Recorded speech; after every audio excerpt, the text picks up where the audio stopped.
This is Andi Purewal for Boxing Social in association with Betfred. I'm delighted to jump off former world champion Joseph Diaz here in Las Vegas. JoJo, firstly, how are you?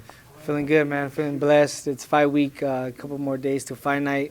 I'm ready to go, and I'm just excited to be here. Talk about your camp from when the fight was first announced those few weeks back up until this point. How has everything gone? Everything has gone well. I mean, we covered all the bases inside of the training camp. We made sure that we focused on my endurance, focused on my power, focused on, bringing in sparring partners that kind of simulate Devin Haney. So we're ready for him. What should everybody expect to see from you that's different on Saturday night? What do you want to do? What do you want to deliver, which people may not have seen previously? An action-packed fight. I'm just going to go out there and just, put on a great performance and do what I do best, bringing out the dog in me and bringing out the dog in him if he does have the dog in him, and coming out victorious. Can you elaborate on that dog comment for me? Because obviously you mentioned it at the press conference again, going back a few weeks ago. For those who might not understand what you mean by it, can you just elaborate a little bit more? Testing his heart, testing his will, testing if when the going gets tough, is he gonna back down, if he's gonna fold or not. I'm gonna take it to deep waters. I'm gonna throw a lot of shots, be aggressive, be rugged in there, and do what I gotta do to come out victorious. Is that something you've seen in him in terms of a weakness? People can go back and look at his fight with Jorge Linares, and when he got wobbled in or hurt in those final few rounds, he looked to just kind of see the fight out. Is that something that you've spotted in him that you feel you can exploit? Yes, I mean, every fighter has their weaknesses, and I feel like Devin Haney has a lot of weaknesses that I'm going to capitalize come Saturday night. And once I do capitalize on them, and once I do see him hurt, I'm going to go out there and finish him. JoJo, the opportunity to become a two-weight world champion, what would it mean to you? Everything, man. I mean, everything, because I've been working since I was 11 years old to become a boxer and for this dream.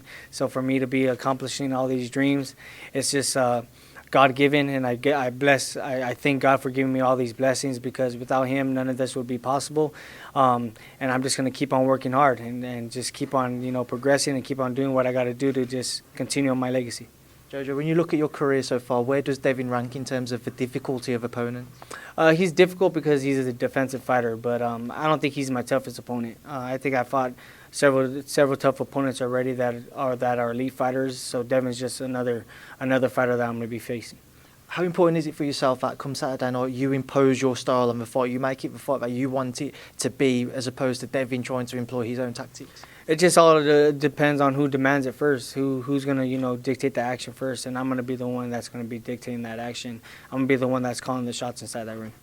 We saw you go into this fight as the underdog, as it were. Devin's the favourite. Do you read anything into that? Excuse me? Devin's seen as the favourite heading into this fight as the champion. Do you read anything into that? Him being the favourite? Nah, I mean, it's just going to be better for me because I could bet on myself and make some more money. With that in mind as well, JoJo, obviously this past weekend we saw one upset in George Kambosos overcoming Teofimo Lopez. How much more kind of confidence does it give you to see something like that going into your own bout? Oh, I mean, it's awesome seeing George Kambosos, come out victorious and, pulling on, I wouldn't say an upset. I feel like he trained hard and did what he had to do, to come out victorious that night. But just to see that is motivating, and it just, drove me and driven me to, work hard and to, finish up the camp. And now I'm here, and this is my time to go out there and perform, and I'm going to come out victorious come Saturday night. Just on that one fight, I just want to get your thoughts on it. So it's been a few days. What did you make of George's win against Teofimo? I thought he did a tremendous job. I thought he stuck to the game plan well. I thought he, executed his game plan. I knew that he had to keep on the outside, fight on splurges, but getting out so that way he won't be getting caught with Teofimo's big shots. And once Teofimo was landing some shots, he was retaliating right away so Teofimo wouldn't, constantly put that pressure on him. So he fought a good game plan, and I thought he did tremendously well, and he deserves everything that's given to him. Devin called Teofimo a fraud after the fight. Do you echo those words, or do you think he was simply just maybe struggling at the weight, just couldn't perform on the night, or a different factor? Nah, Teofimo was a hell of a fighter. I don't say that he's a fraud. He's a dangerous fighter, and he's still going to be a dangerous fighter. I just feel like there was a lot of things that was going on probably inside his camp, and a lot of people don't know, but that weight cut is really, really bad too, and he looked pretty big, with the muscles and stuff like that, trying to cut down on the weight. So I think that just depleted his body.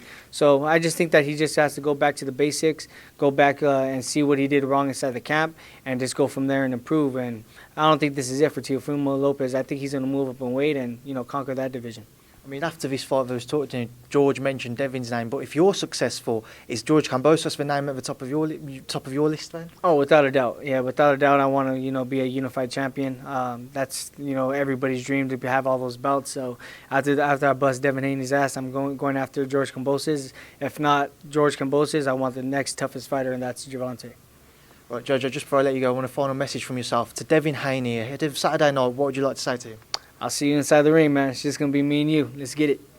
JoJo, appreciate your time. Good luck on Saturday. Thank you, man. Appreciate it.